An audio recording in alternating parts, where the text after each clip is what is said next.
Hey Internet, welcome back to What's the Points? I'm Mike. Today I listened to the latest podcast from Geo Breeze Travel. I'll leave a link. I highly recommend her channel. I've learned a tremendous amount.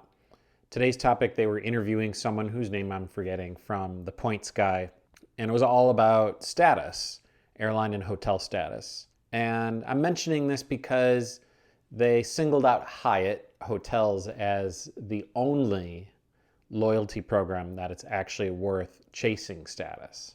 I define chasing as going out of your way in order to hit a certain level. And as most people will tell you, especially in this game, that doing that with airline status, despite all of my videos a little bit to the contrary, is really something you should never chase. Meaning that if it's not something you get organically, it's probably not worth it. And I think that that's almost always true. But there are some exceptions that I'm trying to thread the needle with. But for Hyatt, it's a slam dunk. Now, having said that, there's a lot of nuance that you need to understand.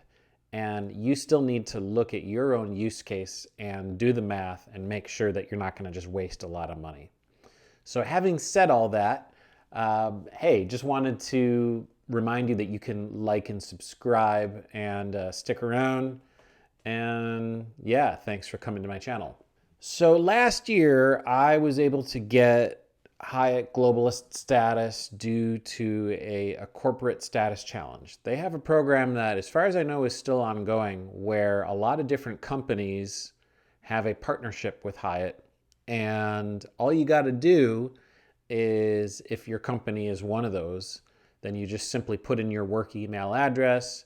It sends you a link to register if it's actually an approved company. And then that status challenge will be, if you can hit 20 nights in 3 months, you will get globalist status for the year. So that's what I did last year. And I got to be honest, it was even just doing that in 3 months for me took a lot of planning and a lot of work. You know, there's some opportunity cost here, and let me just get that out of the way.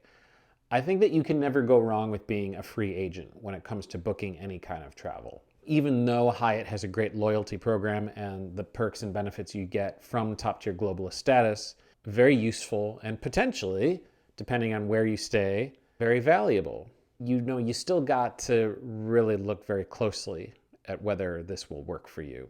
Getting started for me was difficult, but that's how my new strategy works. So here's the thing. It's like, well, you know, how am I going to reach globalist this year? I've got to hit 60 nights. How am I going to do that? So I'm going to walk you through what I'm doing, and we'll go from simple to increasingly complex. The number one thing that, if you're at all interested in Hyatt status, that is absolutely must have, is the Chase World of Hyatt Visa credit card. This card is, there's a lot we could say about it. It really deserves its own review video. But on its own, it's not the most exciting credit card out there. And there are other hotel cards that are far better. However, for the purpose of this video, the main reason that you need it is because it grants you an automatic 5 elite night credits per year just for holding the card. It also gives you discoverist status. So while this is not super useful, that also helps get your foot in the door and makes it easier to compound your points that you're earning. You get the free night certificate, of course, which is easily worth the $95 annual fee. And if you play your cards right, could be worth $400 or more if you're staying at a let's say a category 4 property in New York City in the summer on the weekend or something like that, where normally you might have to pay 18,000 points. And if you value Hyatt points like I do at certainly a base value of 1.5 cents, but for me, my break even is 2 cents. So I will actually pay with cash if the points required would yield less than 2 cents per point in terms of how much the award room rate would cost. And that's another reason why you want to have this card, is because it gives 4 Hyatt points per dollar. Now, having said that, right as I'm making this video on June 18th, 2025, we have just learned about the Chase Sapphire Reserve refresh. One of the changes to that card that is interesting is you will now earn 4 points per dollar on any hotels booked directly through using that card. You don't even need to use the travel portal. And on top of that, you're going to get 8 per dollar booking through the portal. Now, I bring this up because there's an important distinction between the CSR and the Hyatt card. For one thing, the Hyatt card gives you 2 elite night credits for every $5,000 you put on the card. So that helps a lot. And it also gives you a free night certificate at $15,000 of spend in a calendar year. That's yet another night that you can stay at for free, which will also snowball, the number of EQNs that you're getting. EQN being elite qualifying nights. And so you got to be careful in this example, because when you're using the CSR, if you are booking through the Chase Travel Portal, like most travel portals, you generally are not going to get the benefit of elite earning, meaning points, and elite qualifying nights through that hotel chain. The one exception, though, is like with Amex, the fine hotels and resorts. Generally speaking, all those hotels that are listed in there are known to still grant you those elite credits, because partly they allow you to put in your membership number into that field. And so it is with Chase Edit, from what I've heard. I haven't used it yet. So the caveat here is that if you are booking a Hyatt property through there, then through the portal that is, then make sure that it's the Edit and not just the general travel portal. And compare that math for yourself. Maybe this is one of these ways that there's an opportunity cost. Let's say it's a cheaper Hyatt property that is not likely to be in the Edit collection, right? So then you got to balance, okay, well, if I use my CSR, I can get 8 points per dollar now, which is huge. Whereas if you use the Hyatt credit card, you're only going to get 4 points. However, by booking directly using that card, sure, you get those 4 points, but you also earn a certain amount of base points through booking directly with Hyatt. So that's one thing. You get that elite night, which is the other thing.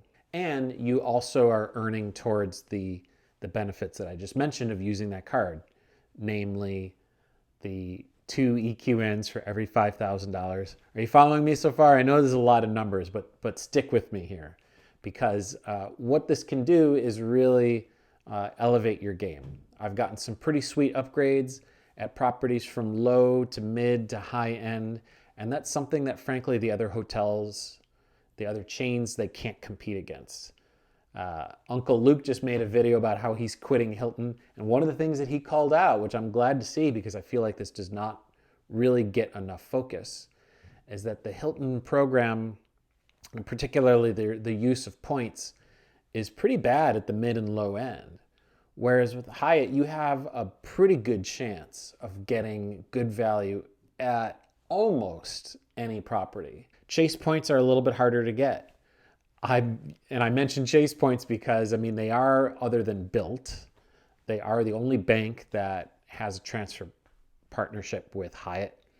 And consequently, I'm using almost all of my Chase points to transfer to Hyatt for that reason. These are just some of the examples of the things that you're going to need to look at for yourself when you're making a booking and seeing what the best option is, whether being a free agent or not will, help you on this quest to status. And so that brings me to my third and most complex, but for this strategy, most important aspect, which is staying at the Rio Hotel in Las Vegas. Now, this property is interesting because you're not going there for the cheap point stays, meaning that it's no longer a Category 1 property. So you are generally not going to get very good value from using your points there. However, certain weekdays, if you search, you can find really low rates.